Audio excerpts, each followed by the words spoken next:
আসসালামু আলাইকুম। কুকিং হাউসে সবাইকে স্বাগতম জানাচ্ছি। কাতলা মাছের ভীষণ মজাদার একটি রেসিপি নিয়ে চলে এসেছি। আজকে রান্না করব হাতে মেখে কাতলা মাছের ঝোল। কাতলা মাছের এই ঝোল রান্নাটা আমাদের গ্রামের বাড়িতে যেভাবে রান্না করে আমি সেই রেসিপিটাই আপনাদের সাথে শেয়ার করেছি। হাতে মেখে এই কাতলা মাছের ঝোলটা খেতে অসম্ভব রকমের টেস্টি এবং মজাদার হয়। খুবই সহজ একটি রান্না, কোনো প্রকার ঝামেলা ছাড়াই কম সময়ের মধ্যে রান্না করে নেওয়া যায়। আমি এখানে বড় সাইজের কাতলা মাছ নিয়েছি আর মাছগুলোকে এভাবে ছোট টুকরো করে কেটে নিয়েছি। এখানে গাদা পেটি সহ মাছগুলো নিয়েছি।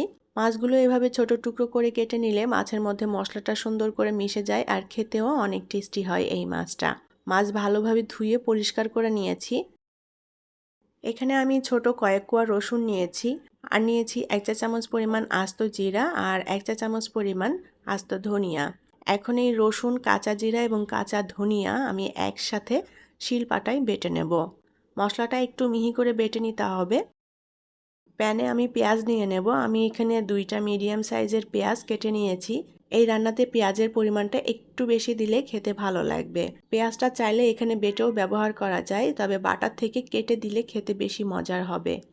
লবণ দিয়ে দেব স্বাদ মতো। এখন দিয়ে দেব শুকনো মরিচের গুঁড়া। শুকনো মরিচের গুঁড়া আমি 2 চা চামচ দিয়ে দেব। মাছের ঝোলটা একটু ঝাল ঝাল করে রান্না করব। হলুদের গুঁড়া দিয়ে দেব 1/2 চা চামচ পরিমাণ। আর এখন সেই জিরা এবং ধনিয়া বাটাটা দিয়ে দেব। আমি খুব মিহি করে বেটে নিয়েছি মশলাটা। এই মাছ রান্নাতে কাঁচা জিরা এবং কাঁচা ধনিয়াটা বেটে দিলে ফ্লেভারটা খুবই ভালো আসে। এখন দিয়ে দেব পরিমাণ মতো করে তেল। রেগুলার রান্না তেল দিয়েছি, চাইলে সরিষার তেল দিয়েও রান্না করে নেওয়া যাবে। এখন পেঁয়াজটা খুব ভালোভাবে চটকে মেখে নেব। পেঁয়াজটাকে একেবারে নরম করে মেখে নিতে হবে।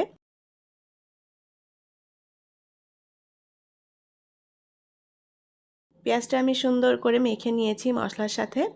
এখন এর মধ্যে মাছগুলো দিয়ে দেব।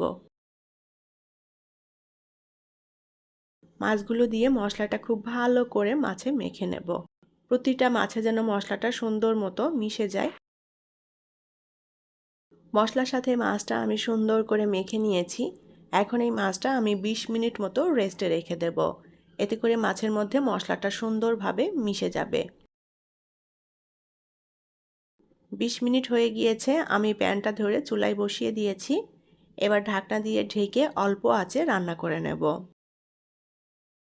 3-4 মিনিট ঢাকনা দিয়ে ঢেকে অল্প আঁচে রান্না করে নিয়েছি।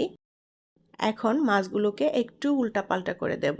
আলতো করে উল্টাপাল্টা করে দিতে হবে যেন মাছগুলো ভেঙে না যায়। মাছটা এই পর্যায়ে একটু কষিয়ে নেব। চুলার আঁচ কিন্তু অল্পই রাখতে হবে, তা না হলে মশলাটা পুড়ে যেতে পারে।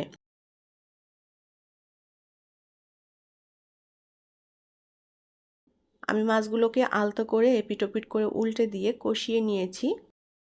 এখন এর মধ্যে পরিমাণ মতো করে ঝোলের পানি দিয়ে দেব। আমি এখানে মিডিয়াম ঘন ঝোল রাখবো, সেভাবেই পানিটা দিয়ে দিলাম।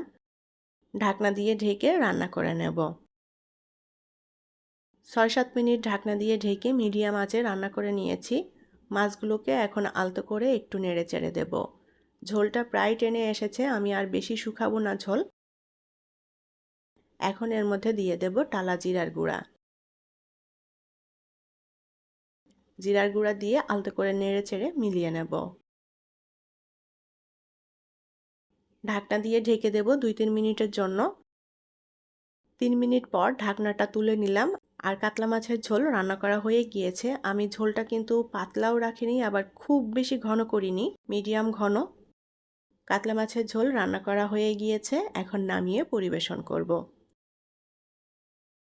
সাদা ভাতের সাথে এই কাতলা মাছের ঝোল খেতে এত বেশি মজাদার এবং টেস্টি হয়, একবার খেলে এটা বারবারই খেতে ইচ্ছা করবে। আশা করছি আমার আজকের রেসিপি আপনাদের ভালো লেগেছে। রেসিপিটি যদি ভালো লাগে তাহলে প্লিজ ভিডিওটি শেয়ার করবেন। পরবর্তী রেসিপি দেখার আমন্ত্রণ জানিয়ে বিদায় নিচ্ছি। আল্লাহ হাফেজ।